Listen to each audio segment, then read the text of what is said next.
Good afternoon, everyone. I think, as everyone knows, Senate Republicans are in the process of coming up with a solution to the Democrat blockade on nominees.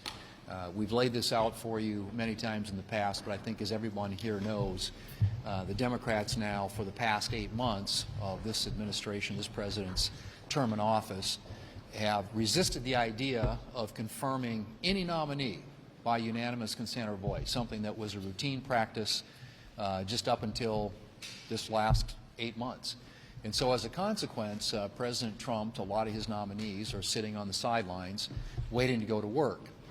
That's got to change. This is a problem the Democrats created, and we intend to fix it. And so we have started that process, I think, as you know, of getting a rules change in place that would enable us to process nominees in batches, which is something that, as I said, has been the routine practice around here for decades, up until this Democrat leader, Senator Schumer, and this Democrat minority decided that because of their Trump derangement syndrome, that they were going to force votes on sub-cabinet level people who in the past, as I said, had been confirmed by unanimous consent or voice vote. So all we're simply talking about doing is restoring that precedent, going back to the way that it's been done historically, and seeing that a lot of these sub-cabinet, lower-level executive branch nominees are able to get confirmed, so the president can have his team in place, implement the agenda that the American people elected him to implement. And so we intend to go about make that change. We think this is the time to do that, and obviously we have seen no cooperation, zero cooperation from the Democrats with respect to trying to put together any kind of a deal that would make this unnecessary. It is a necessary change. We are moving forward with it, and but we also are going to give the Democrats an opportunity, which Senator Cornyn, who's been very engaged on this issue, is going to talk about, an opportunity this afternoon. He's going to put forward a unanimous consent request that would allow them to actually put in place something that in the past they've indicated support for, and that is moving these nominees in block or in batches. So I'm going to ask Senator Cornyn to come up and speak about that, and then Senator Barrasso is going to follow on with that. Senator Cornyn. So last November the 5th, President Trump won a historic second term of office, and the Democrats still haven't gotten over that yet. And they have resisted each and every one of President Trump's nominees, forcing us to eat up invaluable floor time where we could actually be doing other things on a bipartisan basis to advance the interests of the American people. But the blockade ends today. We will no longer tolerate Democrats' efforts to blockade President Trump's nominees and his agenda. What they've been trying to do basically is deny the president the team that he needs in order to do the job he was elected to do last November the 5th. This afternoon I will offer for a unanimous consent a bill that was authored by Amy Klobuchar, who was chairman of the Rules Committee in the Senate, that would provide a process to vote for a number of nominees in block or together, and give Democrats a chance to show once and for all what they are going to do. But I predict here and now that they will block that effort to a bipartisan solution to confirm nominees on a reasonable basis. And I would point out that these nominees are people who've basically had to put their whole life on hold, and all they want is nothing more than to serve their nation. And Democrats are blocking that entirely. So we're going to start the process with, as Senator Thune said today, and by next Monday, I'm optimistic we're going to be able to confirm a large portion of the backlog of President Trump's nominees. So the blockade ends today. Well, Republicans are ready to take action to overcome this historic blockade by the Democrats of President Trump's nominees. The Democrats have done absolutely everything they can possibly do to prevent President Trump from getting his team in place and on the job. The Democrats have filibustered every single nominee that's come from President Trump to the floor of the United States Senate. Filibustered everyone that's gotten to the floor, and this is after every one of these nominees has gone through the committee process, has gone through FBI vetting, has been investigated, has answered questions in committees, and then has been voted successfully out of committees, many of these in bipartisan ways. So it is time now to return to this historic long-term traditions of the Senate of confirming people in groups.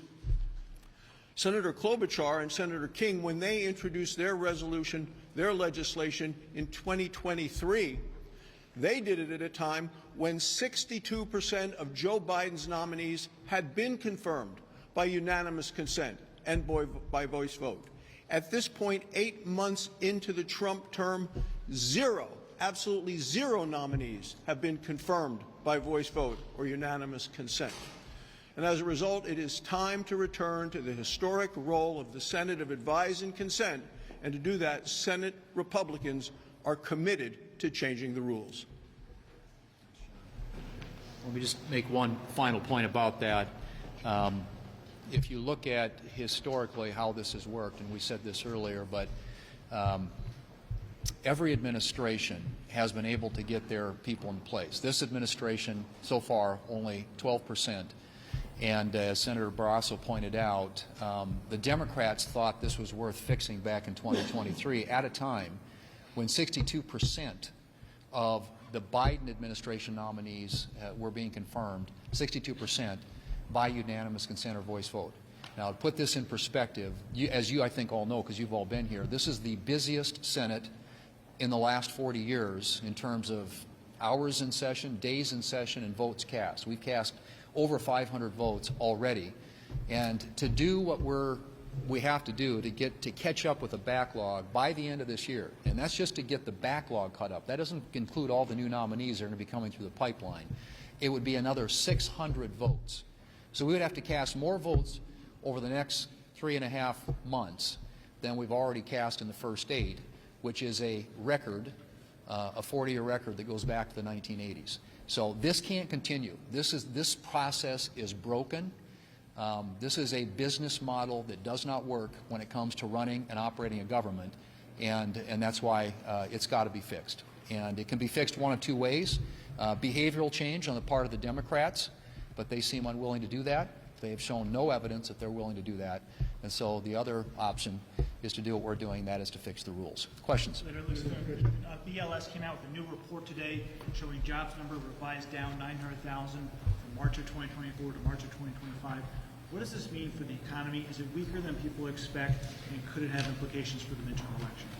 I think people are economic voters, always. And but I think by the time the midterm elections roll around, a lot of the effects of the one big beautiful bill that we passed, you're going to start seeing that. You're going to see increased capital investment. You're going to see new jobs created, better paying jobs, and I think you're going to see growth in the economy. So, yeah, I think these things, this is a moment in time, but we're looking at this in the context of what we passed in July and the effect it's going to have not only in this next year, but in years to come, because of the certainty we created by making most of those tax policies permanent. Senator, the House is on the verge of putting a discharge petition on the floor that would force the Department of Justice to release documents related to the Jeffrey Epstein controversy. The Senate really hasn't weighed in on this. If that bill ends up passing the House, will the Senate take it up and put it on the floor?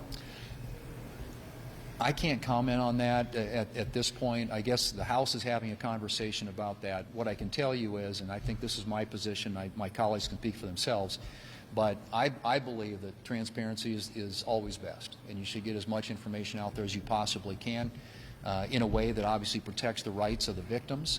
So I'm all for transparency, disclosure, and whatever makes that possible, but I think the Department of Justice has already released tons of files related to this matter, and in my view, I trust them in terms of having a confidence that they'll get as much information out there as possible in a way that protects the rights of the victims. But whether or not we would take some action on it, I think, is a hypothetical question. Yeah, I've said this before, but if there's any interest in doing anything over here on that, I trust our committee chairs, the committees that have jurisdiction over this subject, to deal with that in an appropriate way. One of the nominees you did confirm, of course, was RFK Jr. Do you think that his policies on vaccines are going to make this country safer? I think, again, he said at his confirmation hearing he's pro-vaccine, and I think that obviously he's going to get a chance, probably repeatedly, in front of different committees. And I think these two gentlemen were there last week, and Senator Langford was as well, and had an opportunity to ask him questions about that subject. And I think there will probably be more questions asked. But the question of vaccines is, as you know, particularly with relation to the COVID vaccines, is a question a lot of people have had serious concerns about, and I feel like, at least at this point, the administration is doing everything they can to restore confidence in the CDC and ensure that the information that people in this country are receiving is based on science. And I think that's what I expect out of the Secretary and his team, and I think my colleagues, I let them speak for themselves, but I think they do as well. One more. Yeah. Have you received a substantive offer from Democrats on what they want? And given the inevitability of some sort of CR, do you want it to go through later this year, maybe November or December, or into next year?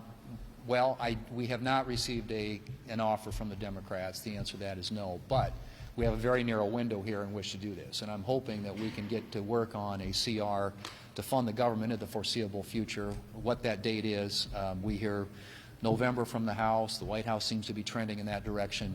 But we're going to need a continuing resolution that enables us, gives us the time that we need to continue and hopefully finish the appropriations process. I've maintained all along, as you all know this, that the best way to fund the government is through regular order, and that's through passing appropriations bills. That's not something the Democrats did when they had the majority, but it's something that we intend to do. But it's going to need a little bit more time, obviously, because with the window closing now between now and September 30th, we will need a short-term continuing resolution.